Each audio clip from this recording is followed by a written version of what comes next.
ഒരിക്കൽ ചൂടുവെള്ളത്തിൽ വീണ പൂച്ച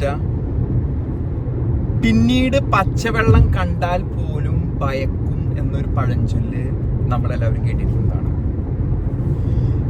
ഇതുമായിട്ട് ബന്ധപ്പെട്ട് ഇന്ന് നടക്കുന്ന ഒരു വിവാദം ഞാൻ പരാമർശിക്കാൻ ഉദ്ദേശിക്കുന്നത് എറണാകുളത്തുള്ള ലിസി ഹോസ്പിറ്റല്. അത് മറ്റൊരു സമുദായം പിടിച്ചടക്കാൻ പോകുന്നു എന്നുള്ള ഒരു വാർത്ത ഇന്ന് അന്തരീക്ഷത്തിൽ നിലനിൽക്കുന്നുണ്ട്.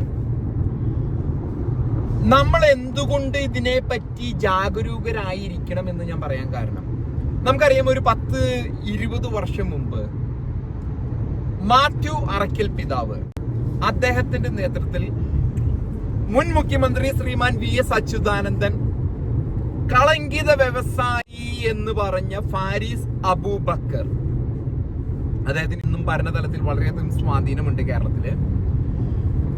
ഈ കേരളത്തിന്റെ മുത്തശ്ശി, ആദ്യത്തെ ദിനപത്രം എന്ന് പറയുന്ന ദീപിക പത്രം അടിച്ചു മാറ്റുന്ന ഒരു സ്ഥിതി വന്നിരുന്നു. അത് ഈ മെത്രാൻ മാത്യു അറക്കൽ എന്തിന്റെ പേരിലാണ് ഇങ്ങനെ ഇത്രയും വലിയ പ്രചാരമുള്ളൊരു പത്രം ഇങ്ങനെ ചുളുവലിക്ക് കപ്പലണ്ടിക്കാശിന് എടുത്തു കൊടുത്തെന്ന് അന്ന് അത് പിന്നെ മാഞ്ഞു തേഞ്ഞു പോയി. ഇനി വീണ്ടും വേറൊരു വ്യവസായം, അതായത് കേരളത്തിലെ ക്രിസ്തീയ വിഭാഗങ്ങള് ചുക്കാൻ പിടിച്ച് നടത്തിയിരുന്നത് അവരുടേതെന്ന് അഭിമാനത്തോടെ പറഞ്ഞിരുന്നതാണ് കാത്തലിക് സിറിയൻ ബാങ്ക്, തൃശ്ശൂരിൽ നിന്ന് ഉത്ഭവിച്ചത്. അത് ഇന്ന് വടക്കേ ഇന്ത്യൻ ലോബിയുടെ കയ്യിലാണ്. എങ്ങനെയാണ് ഇത്തരത്തിലുള്ള വലിയ വലിയ സ്ഥാപനങ്ങളൊക്കെ കത്തോലിക്ക സഭയ്ക്ക് കൈവിട്ടു പോയത്? അതിന്റെ അവസാനം എന്നോണമാണ് എറണാകുളത്തെ ലിസി ഹോസ്പിറ്റലിന്റെ മാനേജ്മെന്റ് ഏതോ ഒരു മുസ്ലിം വിഭാഗം ഏറ്റെടുക്കുന്ന സ്ഥിതിയിലേക്ക്. എങ്ങനെയാണ് കത്തോലിക്ക സഭയിൽ ഇത്രമാത്രം ഭിന്നതയും കെടുകാര്യസ്ഥിതിയും സംഭവിക്കുന്നത്?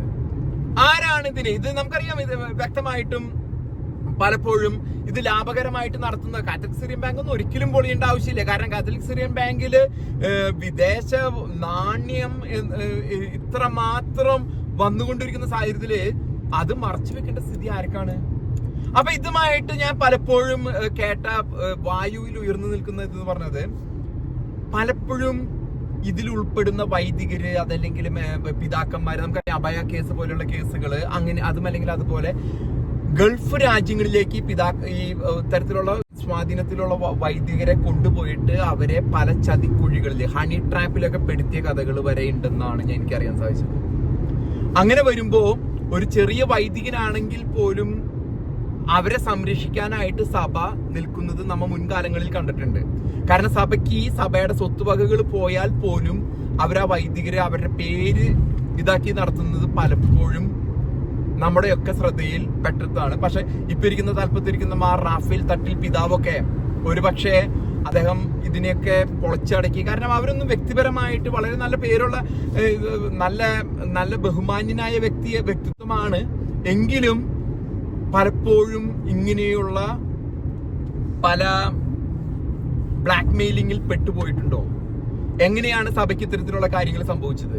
അതിന്റെ അവസാന കണ്ണി എന്നോണം ലിസി ഹോസ്പിറ്റല് ഉയർന്നു വരുന്ന, നമ്മൾ കേട്ടുവരുന്ന പേരാണ്.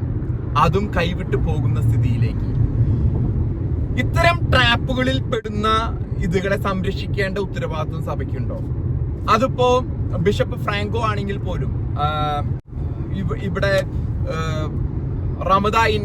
ക്രൗൺ പ്ലാസയിൽ വന്നിട്ട് ഒരു ഫ്ലോർ മുഴുവൻ എടുത്തിട്ട് ഇത്രമാത്രം ഒരു കേസ് നടത്താനായിട്ട്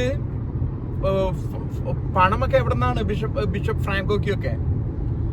ഇതിനെക്കുറിച്ച് സഭ ചിന്തിക്കേണ്ടിയിരിക്കുന്നു. അതല്ലെങ്കിൽ സഭയെ നയിച്ചുകൊണ്ടിരിക്കുന്ന ലീഡേഴ്സ്, അൽമായരാണെങ്കിൽ പോലും ശബ്ദങ്ങൾ ഉയർത്തിയില്ലെങ്കിൽ ദീപികയുടെയും കാത്തലിക് സിറിയൻ ബാങ്ക് പോലെയുള്ളയും അനുഭവങ്ങൾ വീണ്ടും സംഭവിക്കാൻ സാധ്യതയുള്ളത് കൊണ്ട് പല ആൾക്കാരും ഇതിന് ചുറ്റും കഴുകനെ പോലെ വട്ടമിട്ട് കറങ്ങുന്നുണ്ട് എന്ന് വേണം നമുക്ക് കരുതാനായിട്ട്. അതിലേക്ക് മാത്യു അറക്കൽ പോലെയുള്ള ഒരു പിതാവ് ഉണ്ടായി കഴിഞ്ഞാൽ എഴുതി കൊടുക്കാനായിട്ടുള്ള സാഹചര്യം ഉണ്ടാവാൻ പാടില്ല. അത് ഈ ഭിന്നിപ്പ് ഇന്നിപ്പോ കുർബാന തർക്കം പോലെ അങ്കമാലി എറണാകുളം രൂപതയില് മുമ്പ് മാത്യു അറക്കൽ ചെയ്ത് ഇടുക്കിയിലുള്ള ഒരു ഇതാണെങ്കിൽ അങ്ങനെയുള്ള ഇതുകളിലേക്ക് ഫാരിസ് അബൂബക്കറൊക്കെ വിരിക്കുന്ന കെണിയിലേക്ക് എങ്ങനെയാണ് പിതാക്കന്മാർ ചെന്ന് ചാടുന്നത്? എന്ത് ന്യായമാണുള്ളത്?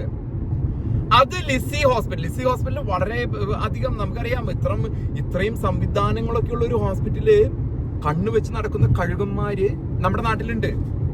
അതിനൊക്കെ ശക്തമായിട്ട് പ്രതികരിച്ചില്ലെങ്കിൽ എല്ലാം കൈവിട്ട്, അതായത് ഈ പിതാക്കന്മാര് എന്ന് പറയുന്നത് വഴിതെറ്റിപ്പോയ പിതാക്കന്മാരുണ്ടെങ്കിൽ അവരെ സംബന്ധിച്ചിടത്തോളം അതിന്റെ ബുദ്ധിമുട്ടും അത് ഒരു സമുദായത്തിന് നൽകുന്ന ഐഡന്റിറ്റിയാണ്. അതൊക്കെ വെറുതെ ഒപ്പിട്ട് എഴുതി കൊടുക്കുക എന്ന് പറഞ്ഞാല് സഭ ഉണരേണ്ട സമയമാണ്. അപ്പൊ അതിന്റെ വാസ്തവം ഇന്ന് എവിടെ വരെ എത്തി നിൽക്കുന്നു? ഇത് എത്രമാത്രം ഇങ്ങനെയുള്ള സാഹചര്യത്തിലേക്ക് ദീപികയുടെയും കാത്തലിക് സിറിയൻ ബാങ്ക് പോലെയുള്ള കാര്യങ്ങളിലേക്കാണോ ലിസി ഹോസ്പിറ്റൽ പോയിക്കൊണ്ടിരിക്കുന്നത് എന്നതിനെ കുറിച്ച് ക്രിസ്തീയ വിഭാഗത്തിലുള്ള കേരളത്തിലുള്ളവര് ചിന്തിക്കണമെന്ന് ആണ് ഞാൻ ഈ വീഡിയോയിലൂടെ പറയാൻ ഉദ്ദേശിക്കുന്നത്.